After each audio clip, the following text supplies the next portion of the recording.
In this video, I'm gonna show you what I think is the most effective way to cook a lot of chicken. It's quick, low effort, and it tastes really good. Along the way, I'll share 3 cooking tips that don't just apply to chicken. They'll level up your cooking skills going forward. But let me be clear, this video is not just about cooking chicken. It's really about cooking smarter, getting your protein done ahead of time so that way you can whip up a quick meal in under 5 minutes. In the end, I'll show you a 5-minute recipe I make for myself all the time using chicken that I cooked ahead of time. So follow along and let's get to cooking. Before we can get straight into cooking our chicken, we first have to prep a few things. Head on over to your oven and set the temperature to 375 degrees Fahrenheit. From there, we're gonna grab our chicken. This is 6 pieces worth of chicken breast, which is a little less than 6 pounds. I'm gonna grab one of the breasts and then with a knife, carefully slice it down the middle using my hand to provide a little pressure to easily cut it. And this is actually my first tip I have for you, which is if you wanna reduce the time it takes to cook your chicken, cut it in half. Splitting it in half will give you 2 thinner pieces that will significantly reduce the cook time versus cooking the whole piece. Once you've cut all your chicken breasts into cutlets, it's now time to throw down a little all-purpose seasoning on them. But before we do that, a quick message from our sponsor, me. Hey guys, I'm sponsoring myself. If you're liking this video, I would greatly appreciate it if you hit the like and subscribe button. All right, that's it. I'm not gonna waste too much of your time. Let's get back to cooking. Now, the all-purpose seasoning we're using is a homemade mix, but don't worry, it's super easy to make. So easy, I didn't even bother doing any voiceover lines for it. Okay, there's no reason to voice over this part because this stuff is stupid easy to make. All you need is 3 tablespoons of paprika, smoked or regular, 1 tablespoon of chili powder, 2 tablespoons of garlic powder, 2 tablespoons of onion powder, 1 tablespoon of salt, and 1 tablespoon of black pepper, which I ended up running out of, so I had to use some fresh cracked black pepper as well. And that's it. You have a perfectly good all-purpose seasoning that you can put on anything, especially our chicken. Now I'm going to season our chicken heavily with our all-purpose seasoning on just one side. Don't be scared to be a little heavy-handed with it. From there, I'm gonna preheat a large saucepan to medium-high heat, non-stick or stainless steel works, and I'm gonna wrap a baking sheet in some aluminum foil. Now we spent 10 minutes prepping everything, and now we're gonna spend 25 to 30 minutes cooking it. I'm pouring in a little olive oil in our pan and then laying down 3 pieces of our chicken breast. I'm laying down the side that has our seasoning on it, and I'm gonna sear it at medium-high heat for 2 minutes. After 2 minutes are up, I'm gonna flip them and you can see a nice little flavorful crust has formed. I'm gonna sear the other side now for 1 minute, and at the end of our minute, I'm gonna place them on a baking sheet and toss them in the oven. This segues into our second tip, which is sear in the pan, cook in the oven.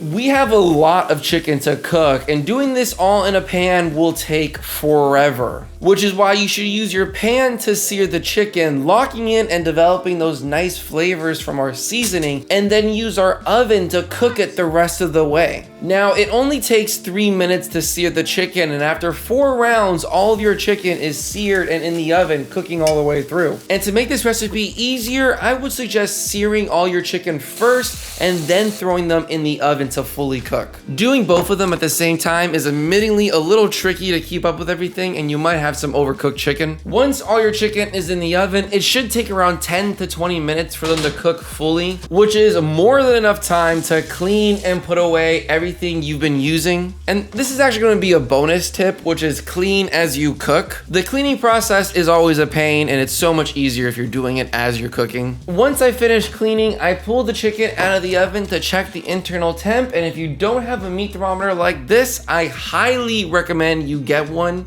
It'll save you from all the guessing work. The internal temperature I'm aiming for is 155 to 160 degrees. And as you can see, the pieces I first put in are way overcooked, but the pieces that I put in at the end right before cleaning are actually perfectly cooked. Again, I would recommend searing everything first and then throwing it in the oven. Don't sear and throw in the oven as you go. But now you have a bunch of fully cooked chicken, and this actually took me around 30 to 35 minutes to make at home. And it's now time for our third tip, which is to store it, freeze it, and reheat it. I'm going to store these chickens in a few Ziploc bags, and then I'm going to freeze most of them in my freezer, but leave 1 bag's worth in my fridge for quick use. Now, whenever I want chicken for my recipes, I'll just grab it from the fridge and reheat it in the microwave, and that's it. If the chicken in my fridge runs out, I'll grab one from my freezer the day before and put it in my fridge to thaw. And that's it. Now I'm going to show you how I put this practice to work by making a quick 5-minute recipe. Alrighty, so now you guys are going to watch me in real time make my lunch in under 5 minutes. First things first, rice. I like to use this 1-minute rice that's just microwave friendly. Microwave for a minute and boom, you got rice. While the rice microwaves, I'm gonna grab the chicken. And I don't like using this wooden cutting board for this little stuff.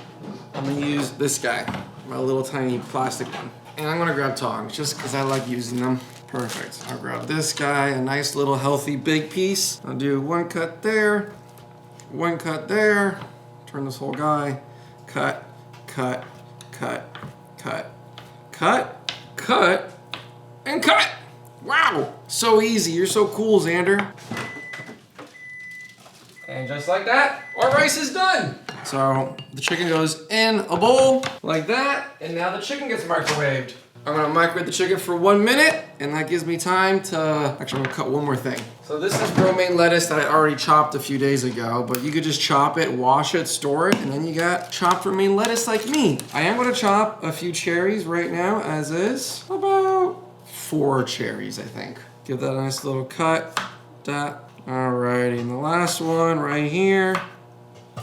Chicken is popping in the microwave, and it's done.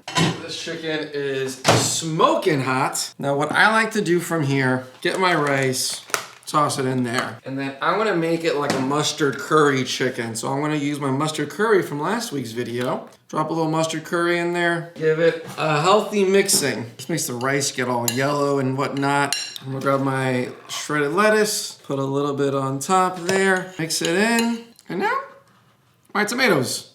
I'm just gonna throw this on top. I don't wanna bother it being, you know, really pretty. Give it a mix, as well as a few more tomatoes. Bada bing, bada boom, Bob's your uncle, we're done. And that's how I make a quick, nice little 5-minute meal. It was a super quick 2-second thing. I got a nice little healthy, hearty meal with good chicken, nothing overly processed, and I'm happy. I hope you guys enjoyed this video. I hope you learned something new. If you liked it, please hit the like button and subscribe. If you want to see more stuff like this, check out last week's video where we made 3 sauces. One of those sauces is the sauce that we just used for this beautiful little chicken bowl. Thank you so much for everything, guys. Deuces.